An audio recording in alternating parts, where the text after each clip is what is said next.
أعوذ بالله من الشيطان الرجيم.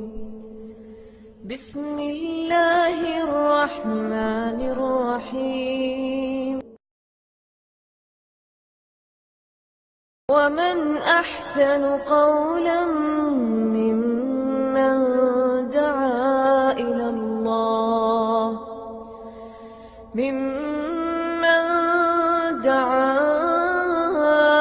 الله وعمل صالحا وقال إنني من المسلمين.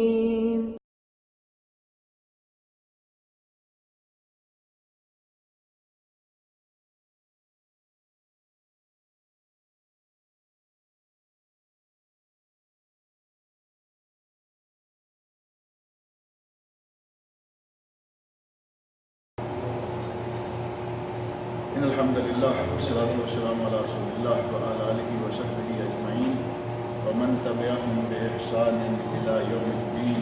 أما بعد، فأعوذ بالله السميع العليم من الشيطان الرجيم. قل يا أيها الناس إنما أنا لكم نذير مبين.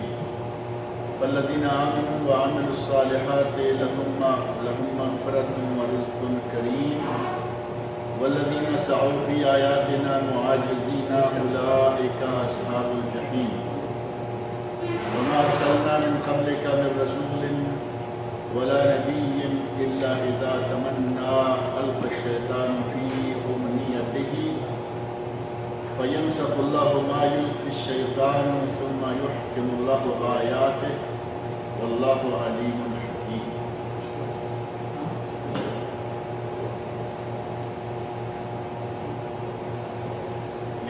اللہ رب العزت نے اصلت خطاب تو مکہ والوں سے ہے، جیسا کہ معروف ہے کہ قرآن کریم کی اکثر آیات جو ہیں ان میں مخاطب مکہ والے ہی ہوتے ہیں، لیکن چونکہ نبی اکرم صلی اللہ علیہ وسلم ساری دنیا کے لیے، ساری دنیا کے انسانوں کے لیے، ساری دنیا کے ملکوں میں بسنے والوں کے لیے نبی بنا کر بھیجے گئے تھے، لہذا صرف یہ نہیں کہہ سکتے کہ یہ صرف مکہ والوں سے ہی خطاب ہے.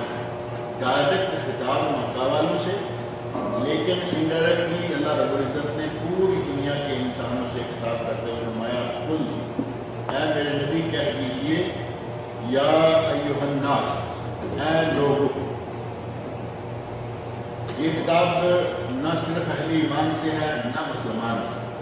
اہل ایمان مسلمانوں سے ہو تو ہوتا ہے یا ایھا الذین آمنوا، اے ایمان والے. یہاں یا ایھا الذین آمنوا نہیں بلکہ قل یا ایھا الناس، اے لوگو مطلق، یعنی پورے بنی نوع انسان، بنی آدم جتنے بھی ہیں، جس مذہب کے، جس دین کے، جس ملک کے، جس علاقے کے، جو زبان بولنے والے اور جس رنگ کے بھی ہیں، رنگ و نسل کے امتیاز کے بغیر ساری انسانیت سے خطاب کرنے کے لیے اللہ رب العزت نے نبی صلی اللہ علیہ وسلم کو حکم دیا، کہہ دیجئے، اے میرے نبی کہہ دیجئے، یا ایھا الناس، اے لوگو، انما انا لکم نذیر مبین، کہ میں تمہاری طرف ڈرانے والا، تمہیں خبردار کرنے والا، مبین، کھلم کھلا، میں تمہیں کھلم کھلا خبردار کرنے کے لیے آیا. اللہ رب العزت کو یہ بات نبی صلی اللہ علیہ وسلم سے کہلوانے کی ضرورت کیوں پیش آئی؟ تو پچھلے درس میں آپ کے سامنے بات آئی تھی کہ اللہ رب العزت نے اہل مکہ کو یا کفار کو جو کہتے تھے کہ اگر کچھ ہے تم کہتے ہو عذاب آ جائے گا، عذاب آ جائے گا، اگر ہے تو کچھ کہو کہ آنے دو، یعنی عذاب کو آنے دو. عذاب کو آنے کے لیے انہوں نے جلدی مچائی، جیسا کہ یہ آیت نمبر 47 ہے، وَيَسْتَعْجِلُونَكَ بِالْعَذَابِ. اے میرے نبی، لوگ آپ سے کہتے ہیں کہ جلدی جلدی عذاب لاؤ. وَلَن يُخْلِفَ اللَّهُ وَعْدَهُ، اللہ اپنے وعدے کی خلافت نہیں کرے گا. وہ عذاب لائے گا لیکن اس کی مرضی ہے، جب چاہے لائے گا. وَإِنَّ يَوْمًا عِندَ رَبِّكَ كَأَلْفِ سَنَةٍ مِّمَّا تَعُدُّونَ، تمہارے ان سالوں کی جو گنتی ہے 360 دن، اسلامی کیلنڈر کے حساب سے سال کے 360 دن. میلادی کیلنڈر یا عیسوی کیلنڈر جو ہے اس کے حساب سے 365، اور جب لیپ کا سال ہو تو 366۔ اللہ نے فرمایا کہ اللہ کے یہاں جو 1000 سال ہے وہ ایک دن کے برابر ہے۔ اللہ کے یہاں تمہارا 1000 سال اس کے ایک دن کے برابر ہے۔ تم جلدی مچا رہے ہو، اللہ تمہیں اگر تھوڑی سی مہلت دیتا ہے تو وہ تھوڑی سی کتنی ہوگی؟ کئی 100 سال۔ اور اس کا اندازہ اسی کر لیں کہ اگر 1 سال 1000 سال ایک دن، وَإِنَّ يَوْمًا عِندَ رَبِّكَ، تیرے رب کے یہاں ایک دن کتنا ہے؟ كَأَلْفِ سَنَةٍ مِّمَّا تَعُدُّونَ، تمہاری گنتی کے حساب سے 1000 سال ہے۔ اب ایک دن میں کتنے گھنٹے ہیں؟ 24 گھنٹے۔ دن رات جو پورا ہوتا ہے اس میں کوئی 24 گھنٹے ہیں۔ 24 گھنٹے کی مہلت جسے ملی اسے کتنی مل گئی مہلت؟ 1000 سال کی، سیدھی سیدھی بات۔ اور جسے 12 گھنٹے کی مہلت ملی 500 سال۔ اب اسی طرح نیچے لیتے آئیے، جس کو 6 دن کی مہلت کتنا ہے؟ 6 گھنٹے کی مہلت، اس کے لیے 250 سال۔ اگر اللہ رب العزت کسی کو صرف 1 گھنٹے کی مہلت دے دے تو کم و بیش 40 سال کے برابر ہوتا ہے۔ اللہ نے فرمایا کہ میں تو اپنے بندوں کو مہلت دیتا رہتا ہوں، یہ ظلم کرتے ہیں، کفر کرتے ہیں، گناہ کرتے ہیں، میں فوراً نند بوجھ لیتا ہوں، فوراً پکڑا، وہ چاہے تو فوراً پکڑ لے، اس کی مرضی، لیکن وہ مہلت دیتا ہے۔ اور اگر کسی قوم کو اللہ نے گھڑی بھر کی مہلت دے دی تو گھڑی بھر ہمارے 1 گھنٹہ شمار ہو گیا، تقریباً 40 سال کے برابر۔ اللہ کے یہاں ایک گھڑی ہمارے 40 سال کے برابر ہے۔ تو اللہ رب العزت نے فرمایا کہ اے میرے نبی، یہ لوگ آپ سے عذاب جلدی لاؤ، اگر کوئی عذاب آنے والا ہے تو جلدی آ جائے، اگر ہمیں کوئی سزا ملنے والی ہے تو اپنے رب سے کہو کہ ہمیں سزا دے دے۔ اللہ نے فرمایا یہ آپ سے جلدی طلب کرتے ہیں، وَيَسْتَعْجِلُونَكَ بِالْعَذَابِ، یہ جلدی عجلت مچا رہے ہیں، وَلَن يُخْلِفَ اللَّهُ وَعْدَهُ، اللہ اپنے وعدے کی خلاف ورزی نہیں کرتا۔ لیکن اس نے تمہیں یہ نہیں بتایا کہ میں فلاں دن عذاب دوں گا، فلاں سال عذاب دوں گا، اتنی مدت کے بعد، یہ اس نے کھلا چھوڑا ہوا ہے۔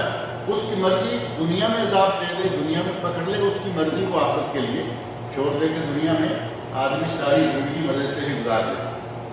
تو جب یہ صورتحال تھی تو نبی اکرم صلی اللہ علیہ وسلم سے خطاب فرما کر اللہ نے فرمایا کہ اے میرے نبی، آپ ان لوگوں سے کہہ دو۔ اب ظاہر ہے کہ یہ باتیں کرنے والے نبی صلی اللہ علیہ وسلم کے ساتھ کون تھے؟ اس وقت تو مکہ والے تھے نا۔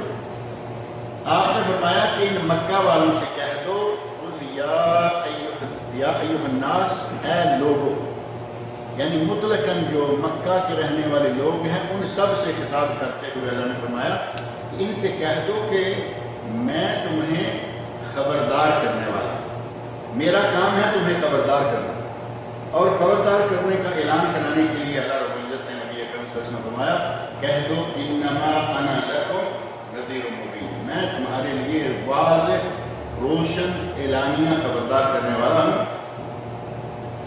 فالذین آمنوا وعملوا الصالحات، جو لوگ ایمان لائے اور انہوں نے عمل صالح سر انجام دیے، لہم مغفرۃ ورزق کریم، ان کے لیے مغفرت، ان کے لیے بخشش ہے۔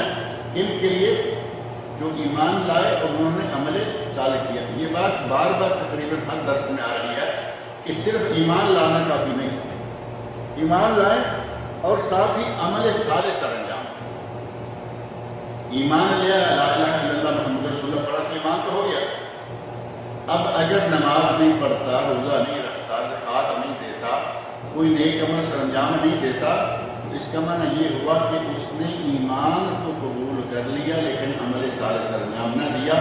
ان مغفرتوں، ان بخشوں، اس نعمتوں اور اس اجر کا وہ حقدار نہیں ہو سکتا، کیونکہ اللہ نے فرمایا فالذین آمنوا، وہ لوگ جو ایمان لائے، وعملوا الصالحات، اور انہوں نے نیک عمل کیے، عمل صالح سر انجام دیا۔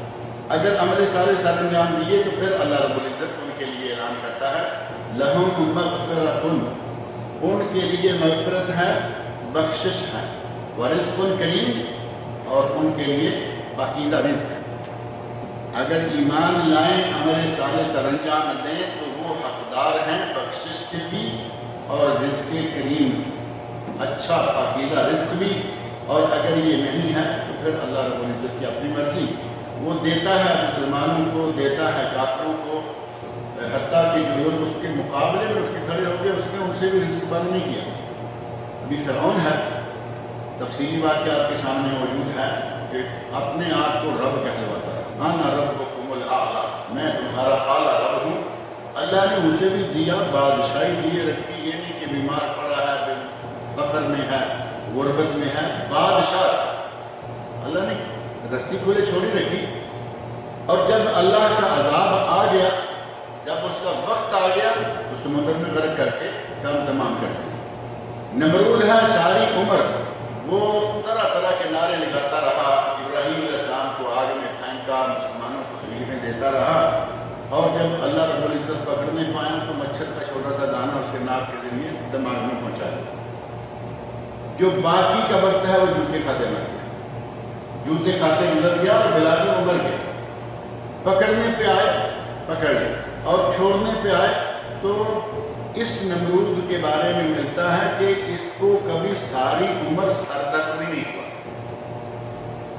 سر درد تو نارمل ہے، آج کل میں ہے جتنی دعا پیناڈول بکتی ہے دنیا میں اتنی کوئی دوسری نہیں بیٹھتی ہوگی، کیونکہ وہ سر درد کے لیے کہتے ہیں کہ ہیڈک ہے، اور ہیڈک کے لیے پیناڈول۔ اب اس کو ساری عمر یہ مچھر کا دانہ دماغ تک جانے سے پہلے کبھی سر درد میں اللہ رب العزت نے رسی کھلی چھوڑی ہوئی تھی، لیکن جب اللہ پکڑنے پہ آیا تو اپنے چھوٹے سے فوجی کو حکم دیا کہ تم اب اپنا کام۔ تو مچھر کتنا بڑا ہے، کوئی حیثیت نہیں ہے، لیکن وہ اللہ کی طرف سے تھا، ناک کے ذریعے چلا، اندر جا کے بیٹھ گیا، اور اگر اللہ رب العزت نے اسے محفوظ نہ رکھنا ہوتا، اس کو جوتے نہ مروانے ہوتے، اس کو سزا نہ ملوانی ہوتی، تو ناک کے ذریعے دماغ میں جا کے مچھر بیٹھتا تھا۔ سوچنے والی بات، ہر کسی کے نہیں جاتا، لیکن جو مچھلی کے پیٹ میں یونس علیہ السلام کو محفوظ رکھ سکتا ہے وہ دماغ میں مچھر کو کیوں محفوظ نہیں رکھ سکتا؟ اللہ رب العزت جب چاہتا ہے پکڑتا ہے، اور جب پکڑ لیتا ہے تو اس کی پکڑ بڑی سخت ہے۔ ان بطش ربک لشدید، تیرے رب کی پکڑ بڑی مضبوط ہے۔ رب کی پکڑ اگر کسی پر آ گئی تو پھر اس سے بچنا اور اس سے بھاگنا ناممکن ہے۔ دنیا کی پکڑ سے آدمی بھاگ سکتا ہے، جرم کیا حکومت سے بھاگ گیا، جرم کیا اپنے علاقے کے لوگوں سے بھاگ گیا، جرم کیا اپنے جن کا جرم کیا ہے ان کے نظروں سے بھی اوجھل ہو گیا، لیکن اللہ سے کہاں جائے گا؟ اللہ رب العزت نے تو قرآن کریم میں سورۃ الرحمن میں ہے، یا معشر الجن والانس، یا معشر الجن والانس ان استطعتم ان تنفذوا من اقطار السماوات والارض فانفذوا لا تنفذون الا بسلطان فبأي آلاء ربكما۔ اے جنوں انسانوں، اگر تم میں بھاگنے کی جرأت ہمت ہے تو بھاگ کے رہو، لا تنفذون الا بسلطان، جتنا بھاگو گے جہاں بھی جاؤ گے اللہ کی سلطنت موجود ہے، اللہ کی سلطنت سے باہر نہیں نکل سکتے۔ یعنی اگر کوئی کہے کہ وہ عذاب سے بچ جائے گا، کہ ادھر ادھر بھاگ جائے گا، اس کے لیے یہ ناممکن ہے۔ فرمایا لا تنفذون الا بسلطان، اللہ کی سلطنت سے باہر نہیں جا پاؤ گے۔ تو اللہ رب العزت جب پکڑنے پہ آتا ہے اس سے کوئی بھاگ نہیں سکتا، اور مکہ والوں کو اللہ رب العزت نے واضح طور پر فرما دیا کہ اے میرے نبی، آپ ان سے کہہ دو کہ میں تمہیں خبردار کرنے والا ہوں، تمہیں بتا دیا ہے کہ اللہ پکڑنے پہ آ گیا تو اسے کوئی بچ نہیں پائے گا، اور اللہ رب العزت نے جب چاہا بستیوں کو ویران کر دیا، بستیوں کو اجاڑ دیا۔ وَكَأَيٍّ مِّن قَرْيَةٍ أَمْلَيْتُ لَهَا، اللہ فرماتے ہیں کہ میں نے کتنی بستیوں کو مہلت دی، وَهِيَ ظَالِمَةٌ، اور وہ لوگ ظالم تھے، ثُمَّ أَخَذْتُهَا، اور پھر میں نے ان کو پکڑا۔ جب میں پکڑنے پہ آؤں تو پھر میری پکڑ سے کوئی جا نہیں سکتا۔ وَإِلَيَّ الْمَصِيرُ، اگر کسی کو دنیا میں نے نہیں پکڑا، یہ نہیں کہ وہ پکڑا نہیں تھا، یہ بھی تو صبر ہو سکتا ہے نا کہ دنیا میں آدمی پکڑا ہی نہیں تھا، ایسا نہیں۔ اللہ رب العزت کی حکومت سے وہ کہاں جائے گا؟ اللہ فرمانے کہ اگر دنیا میں اسے میں نے نہیں پکڑا، إِلَيَّ الْمَصِيرُ، بالآخر تم نے میرے پاس ہی آنا ہے، اور میں جب وہاں پکڑوں گا کہیں باغ نہ پاؤ۔ جو لوگ ایمان لائے اور انہوں نے عمل صالح نیک عمل سر انجام دیے، لہم مغفرت و رزق کریم، ان کے لیے مغفرت ہے، ان کے لیے پاکیزہ رزق ہے۔ والذین سعوا فی آیاتنا معاجزین، اور وہ لوگ جو ہماری نشانیوں کو پست کرنے کے درمیان ہیں، معاجزین یعنی سمجھتے ہیں، گمان کرتے ہیں کہ ہم اسے پکڑنے سے عاجز آ جائیں، ہم اسے پکڑ نہیں پائیں۔ اگر کوئی ایسا سمجھتا ہے اور ہماری نشانیوں کو پست کرنا چاہتا ہے، یعنی اللہ کی شریعت کا انکار کرتا ہے، اللہ کے نبیوں کے ساتھ گستاخیاں کرتا ہے، اگر کوئی ہماری آیات کو پست کرنے کے درپے ہے تو وہ کون ہے؟ اولئک اصحاب الجحیم، یہ جہنم والے لوگ۔ یعنی دنیا میں اللہ کا نظام ہے، جب تک چاہے کسی کی رسی کھلی چھوڑے رکھے اور جب چاہے وہ پکڑے، یہ اللہ رب العزت کی اپنی مرضی ہے، لیکن جب آخر میں جانا وہی ہے۔ اور وہاں فرمایا کہ ان کے لیے کیا ہے؟ اولئک اصحاب الجحیم، وہ جہنم میں رہنے والے ہیں۔ جحیم اور جہنم، دوزخ، یہ ایک لفظ ہے کہ وہ لوگ جہنم میں رہنے والے ہیں، ان کا ٹھکانہ جو ہے وہ جہنم ہو جائے۔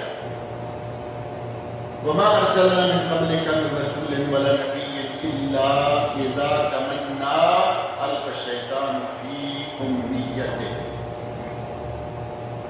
یہاں اللہ رب العزت نے ایک نیا مسئلہ بیان فرمایا ہے، اور نبی اکرم صلی اللہ علیہ وسلم کو نبی صلی اللہ علیہ وسلم کی ڈھارس بندائی ہے، آپ کی حوصلہ افزائی کروائی ہے کہ اے میرے نبی، کبھی کبھی ایسا ہوتا ہے کہ آپ کوئی بیان دیتے ہیں، لوگوں کے دلوں میں شیطان شکوک و شبہات پیدا کر دیتا ہے کہ پتہ نہیں یہ بات ہے نہیں ہے، کیسے ہے کیسے نہیں ہے۔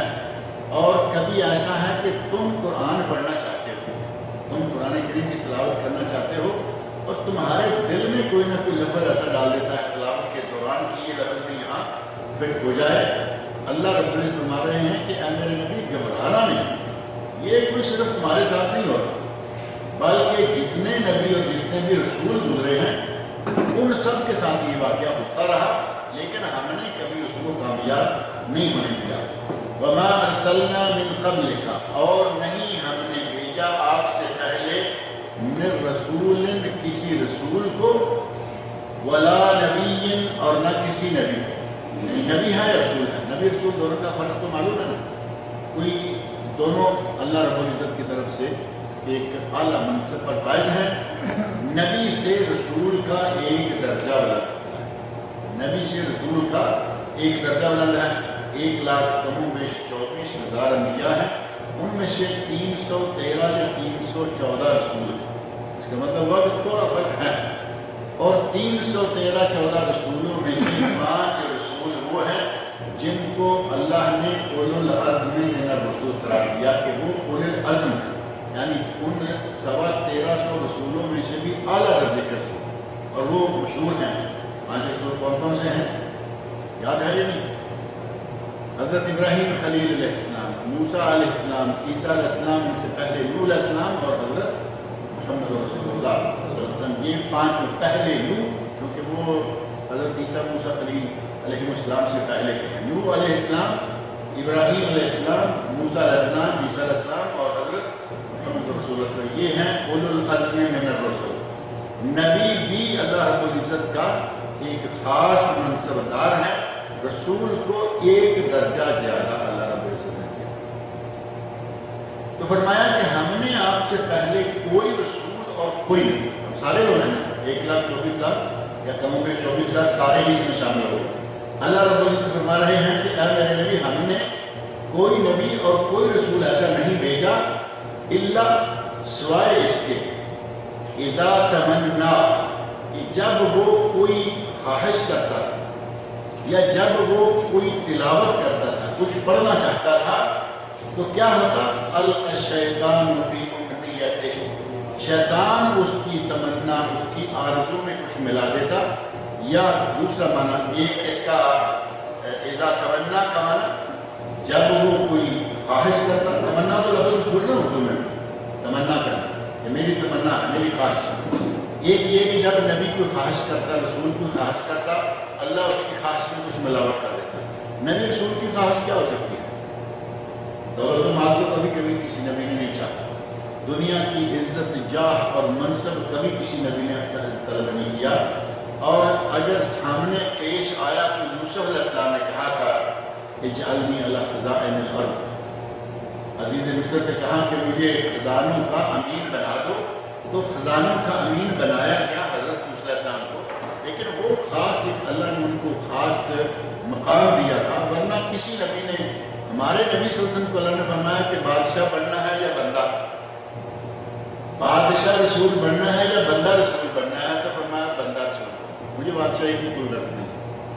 مکہ والوں نے کہا تمہیں بادشاہی چاہیے، ہم بادشاہ بنا لیتے ہیں، عورت چاہیے سارے ملک میں جو خوبصورت ہم دیتے ہیں، دولت چاہیے ساری دولت تمہارے قدموں میں ڈھیر کر دیتے ہیں، ہمارے بتوں کو برا بھلا کہنا بند کر دیتے ہیں۔ آپ نے ہمارا مجھے کچھ بھی چاہیے۔ نبیوں کی تمنا کیا ہو سکتی ہے کہ لوگ ایمان لائیں، لوگ شریعت کو قبول کریں، اور شیطان یہ نہیں چاہتا، اور نہ پہلے چاہتا تھا کہ لوگ ایمان لائیں۔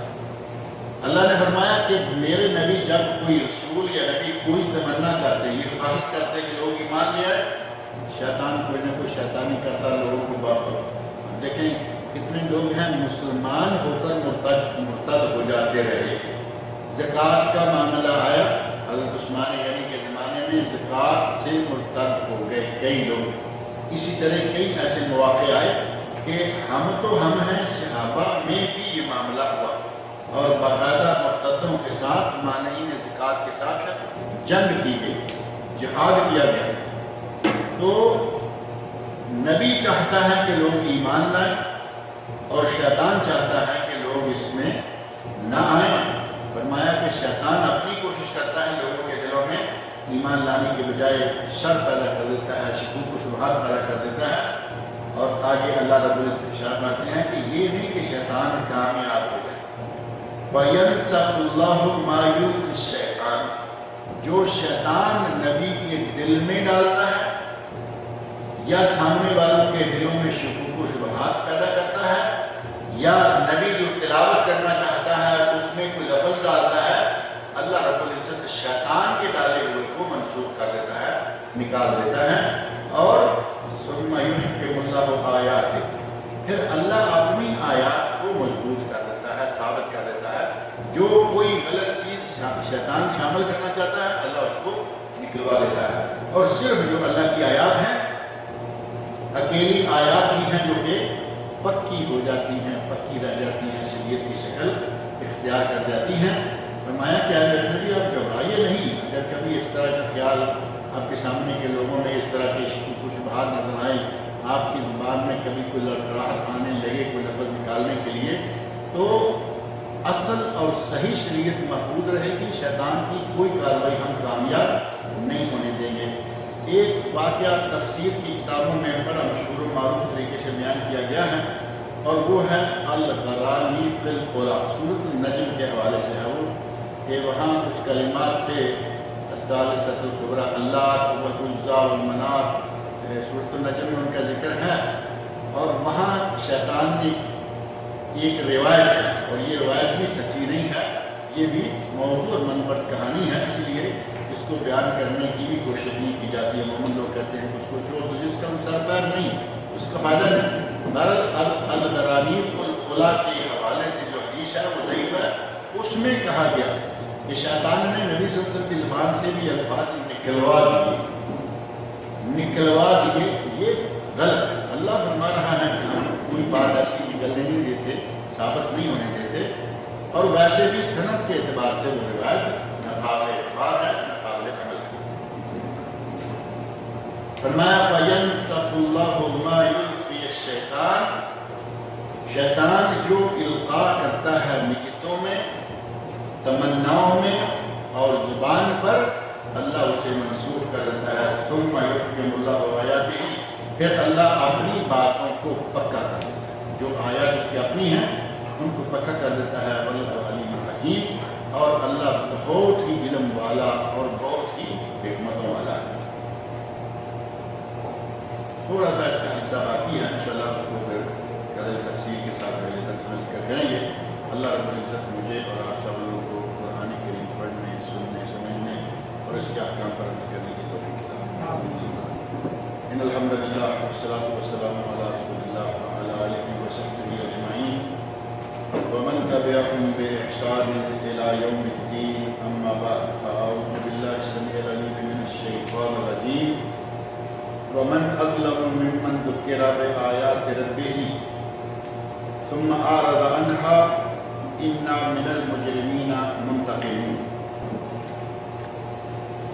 پہلے 9 ایسے امور آپ کے سامنے رکھے جا چکے ہیں کہ جس میں وہ آ جائیں وہ آدمی دائرہ اسلام سے خارج ہو جاتا ہے.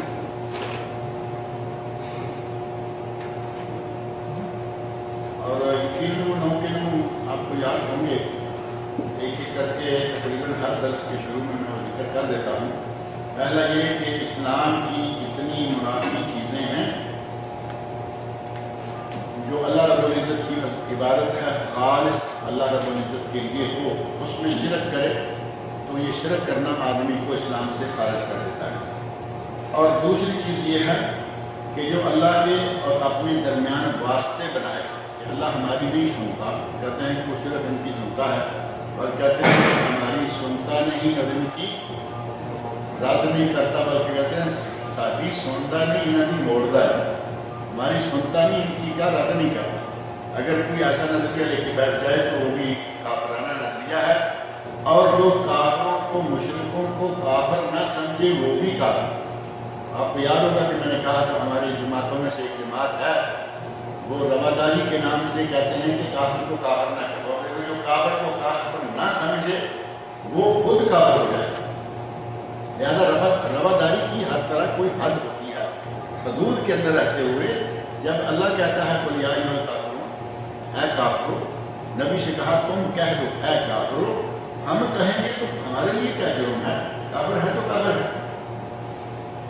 اور جو شخص یہ سمجھے کہ نبی اکرم صلی اللہ علیہ وسلم کے علاوہ کسی اور کا کوئی طریقہ، کوئی نظام، کوئی ازم اسلام سے بہتر ہے، وہ آدمی بھی اسلام سے گیا.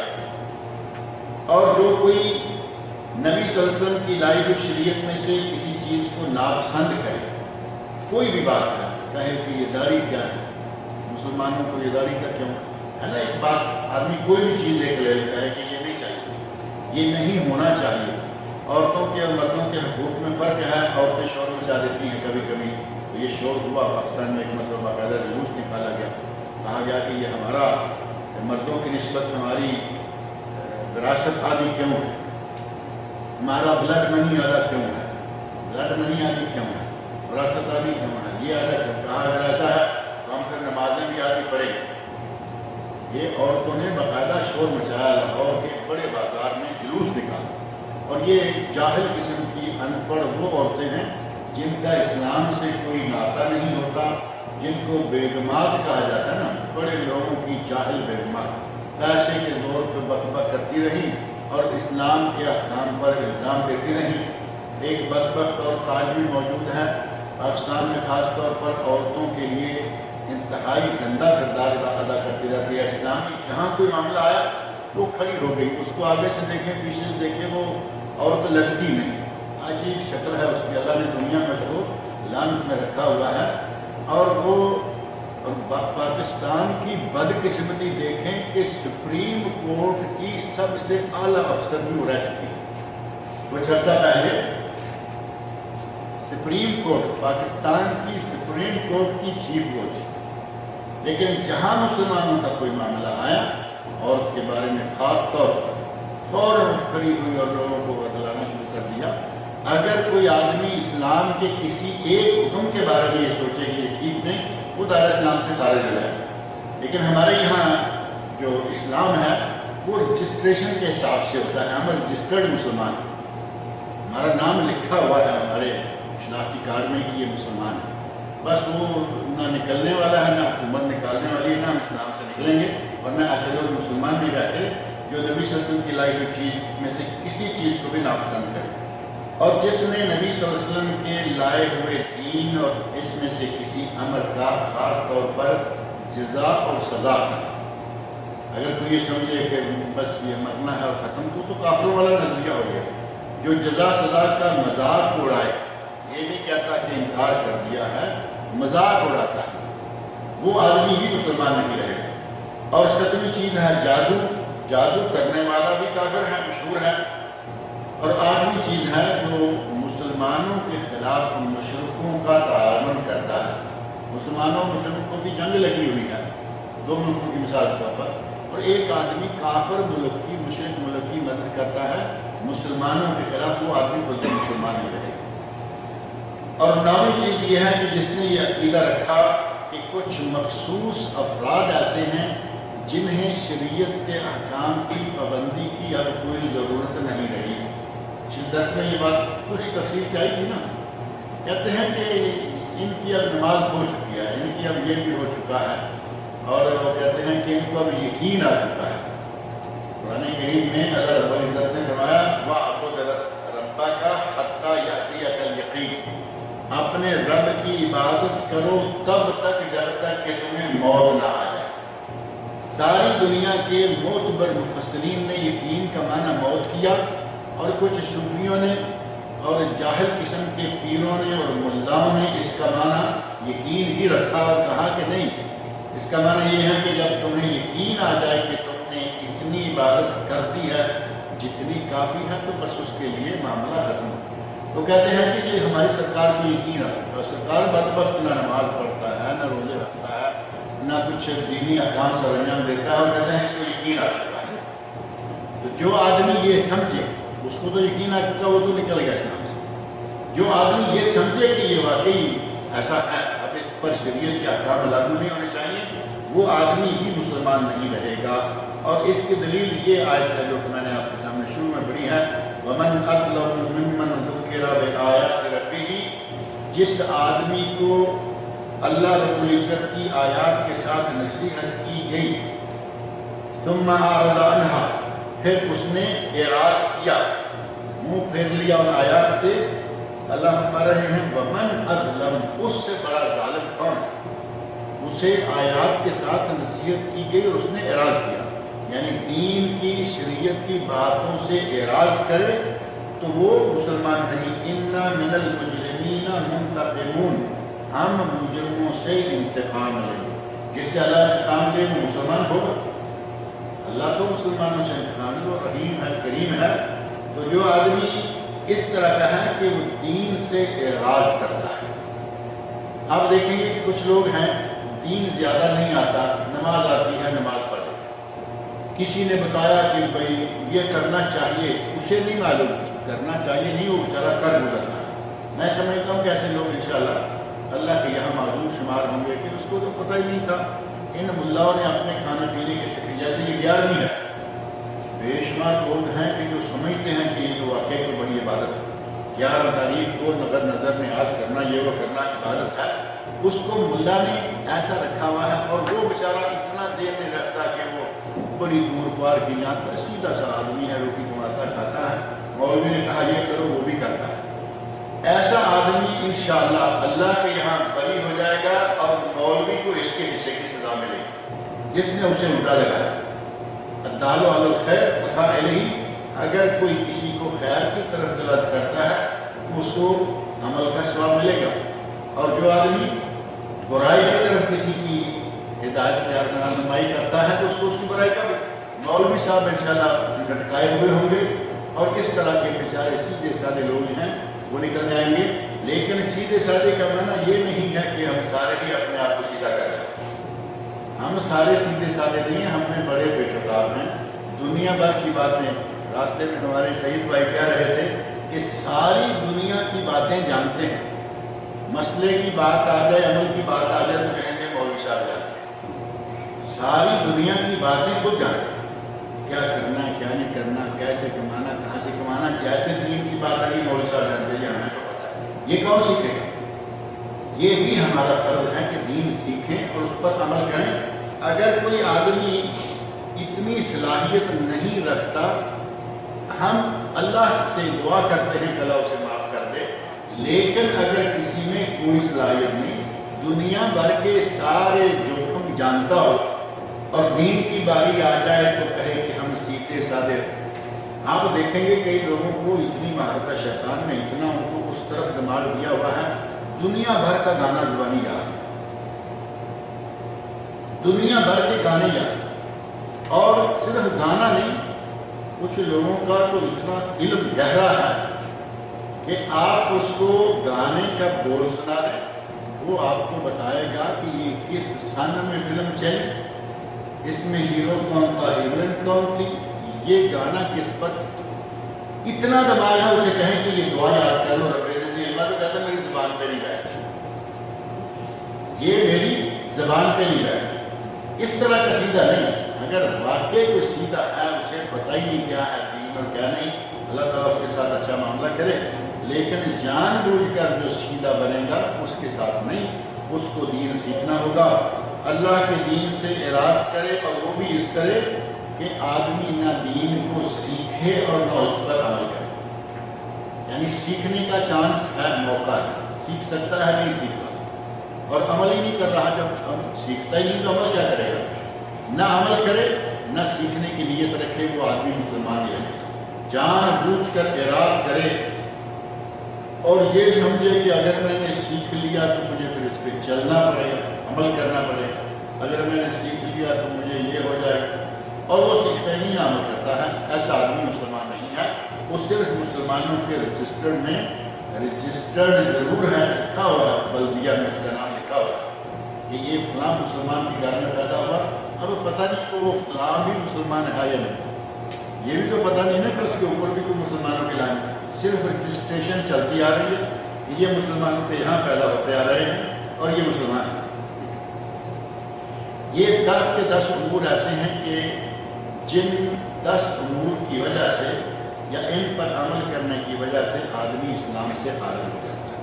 اب آپ اندازہ کر سکتے ہیں 10 کے 10 امور ایسے واقعی ہیں یا نہیں، اگر ان میں سے شرک ہے آدمی مارا نکل گیا، اور وہ الگ بات ہے کہ ہمارے کچھ لوگ خود بھی مشرک ہیں اور دوسروں کو مشرک کے لفظ کہلوانے سے بھی ہر وقت ڈراتے بلاتے رہتے ہیں، کہیں نہیں جی مسلمان مشرک کیسے ہو سکتا ہے، مسلمان مشرک کیسے ہو سکتا ہے، مسلمان کیوں نہیں ہو سکتا؟ اللہ کے نبی نے نبی صلی اللہ علیہ وسلم سے پوچھا گیا، یا رسول اللہ کیا مومن یا مسلمان بزدل ہو سکتا ہے؟ تو آپ نے فرمایا ہو سکتا ہے، بزدل ہو سکتا ہے، مومن بزدل ہو تو بزدل ہو گیا نا۔ مومن کے بارے میں پوچھا گیا کہ کیا مومن بخیل ہو سکتا ہے؟ فرمایا بخیل بھی ہو سکتا ہے۔ پوچھا گیا کہ کیا مومن جھوٹا ہو سکتا ہے؟ فرمایا جھوٹا نہیں۔ مومن کا یہ وصف نہیں ہے کہ وہ جھوٹ، مومن جھوٹا نہیں۔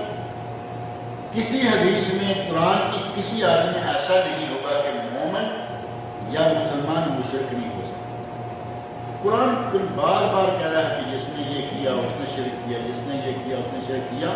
اللہ کی عبادات میں جو آدمی کسی کو شریک کرے، اللہ کے علم میں کسی کو شریک کرے، اللہ کے تصرف میں کسی کو شریک کرے، وہ آدمی مشرک ہے۔ اور یہ کہنا کہ نہیں کہ مومن مشرک، چور ہے تو مومن، چوری کرے گا تو چور کہیں گے، ڈاکہ مارے گا تو ڈاکو کہیں گے، کیا مسلمان ڈاکو نہیں ہے؟ ہمارے پاکستان انڈیا بھرا ہوا ہے مسلمان ڈاکوؤں سے، ہندوستان کے ڈاکو تو شاید اتنے ہوں گے یا نہیں جتنے مسلمان ڈاکو۔ جو کام کرتا ہے اس کا وہ نام لیا جاتا ہے۔ اب جو مزاروں پہ جو کچھ ہو رہا ہے، درباروں پہ جو کچھ ہوتا ہے، اس کے بارے میں آپ خدا لگی کہیے کہ کیا وہ عین توحید ہے؟ مزاروں پہ سجدے ہوتے ہیں، مزاروں والے مردوں سے مرادیں مانگی جاتی ہیں، یہ شرک نہیں ہے؟ جب یہ شرک ہے وہ مشرک ہے، یہ کام کرنے والے مشرک ہیں۔ یہ کہنا کہ مومن یا مسلمان مشرک نہیں ہو سکتا، مسلمان شرک کرے گا تو مشرک شمار ہوگا، یہ ساری باتیں 10 کی 10 باتیں آدمی کو اسلام سے نکال دیتی ہیں۔ اور چوتھی چیز جو پہلے گزری ہے کہ آدمی یہ سمجھے کہ کوئی ایسا نظام، کوئی ایسا طریقہ، کوئی ایسا ازم ہے جو اسلام سے بہتر ہے۔ اگر کسی کا یہ ذہن ہے وہ آدمی بھی اسلام سے نکل جائے گا، اور اگر کوئی سمجھتا ہے کہ مسلمانوں کے اسلام پر چلنے کی وجہ سے مسلمان پستی میں مبتلا ہے تو وہ آدمی بھی مسلمان نہیں رہے گا، کیونکہ اسلام پر چلنے سے پستی نہیں۔ آپ پیچھے جائیے، یہاں ترقی یافتہ دور بھی نہیں تھا، کچھ بھی نہیں تھا، لوگ صرف اسلام پہ چل رہے تھے۔ اللہ رب العزت نے اتنی عزت دے رکھی تھی، عمر فاروق کے زمانہ میں اتنی دولت، اتنا مال پہلے خلفاء کے زمانہ میں دولت مال کوئی غریب نہیں. آدمی گھر سے زکوٰۃ دینے کے لیے نکلا، ہاتھ میں پوٹلی ہے، کسی کو جا کے کہتا ہے کہ میں یہ زکوٰۃ دینا چاہتا ہوں، وہ سمجھتا ہے کہ میں اس کو زکوٰۃ دیتا ہوں، تو وہ اپنی جیب سے پوٹلی نکال لیتا ہے کہ چلو دونوں چلتے ہیں، میں بھی کچھ زکوٰۃ دینا چاہتا ہوں. وہ وقت آ گیا کہ جسے کوئی غریب سمجھ رہا ہے وہ بھی زکوٰۃ دینے والوں میں سے، لینے والے سے نہیں. یہ اسلام پر چلنے کی برکات تھی.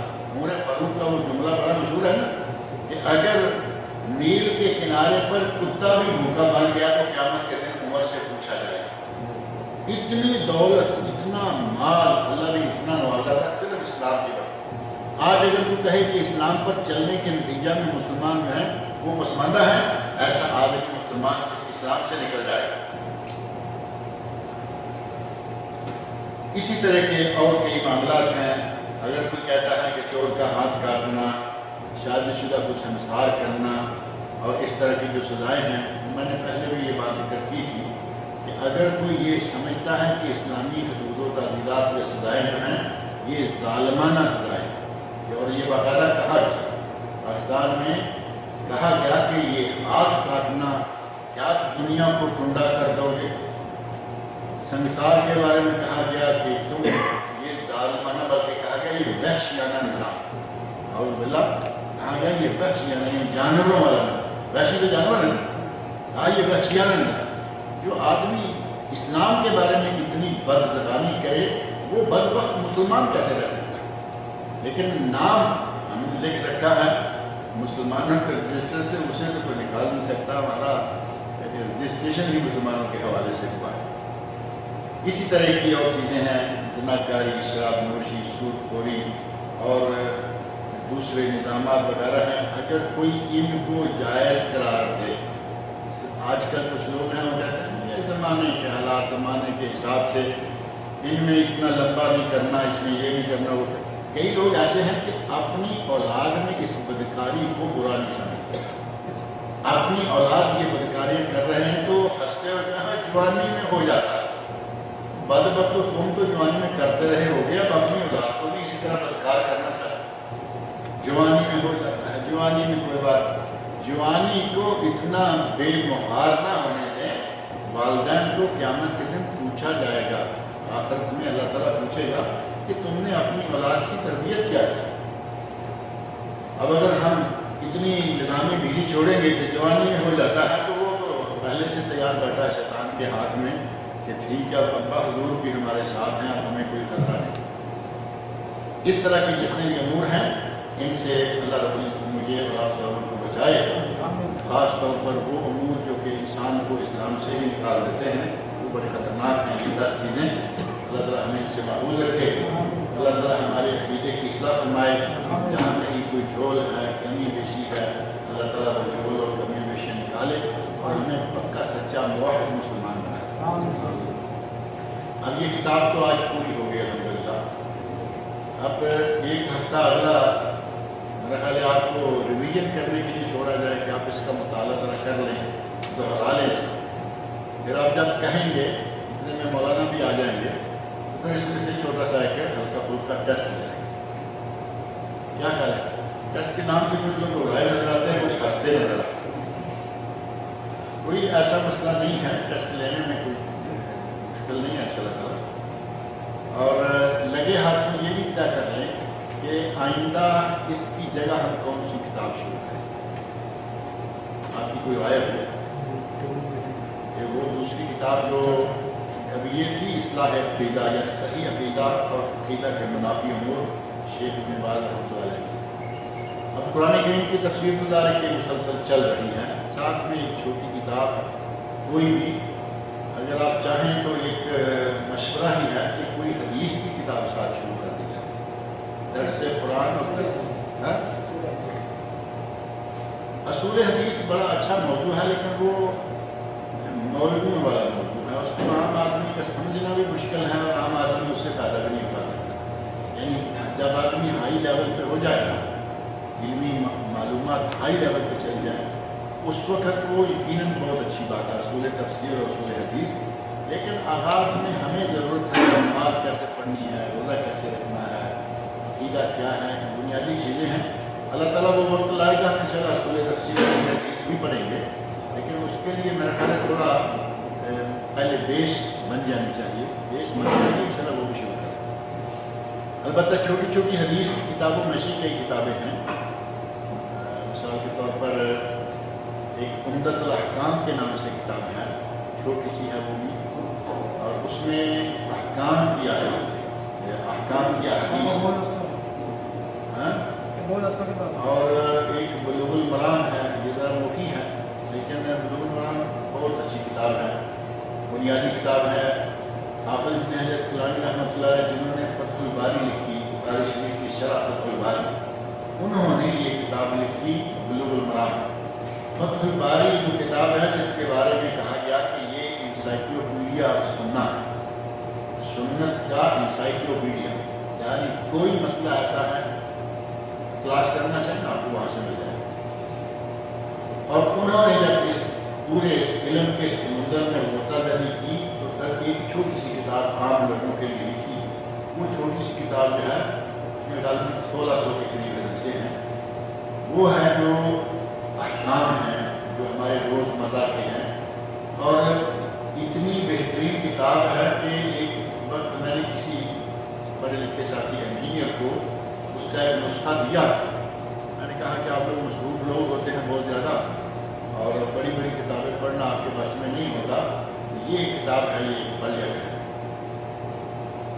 کچھ عرصے کے بعد ملاقات ہوئی تو آپ یقین مانیں کہ وہ بہت خوش کہنے لگے کہ کوئی بھی مسئلہ پیش آتا ہے میں انڈیکس کھولتا ہوں، انڈیکس میں سے دیکھتا ہوں اور کہاں وہ مسئلہ لکھا ہے وہاں جا کے معاملہ صحیح ہو جاتا ہے۔ یعنی زندگی بھر کے مسائل کا خلاصہ مختصر انداز سے، اور دارالسلام نے اس کی ایک اچھی شرح، ترجمہ اور حاشیہ وہ بھی چھاپ دیا ہے 2 جلدوں میں، اگر آپ چاہیں تو بلوغ المرام شروع کر لیں گے، اور اگر چاہیں تو عمدۃ الاحکام کر لیں گے۔ عمدۃ الاحکام جو ہے ذرا چھوٹی ہے، اور اگر کوئی اور چاہے تو کوئی اور کتاب شروع کرائے، کسی کے ذہن میں کچھ ہو تو سیرت النبی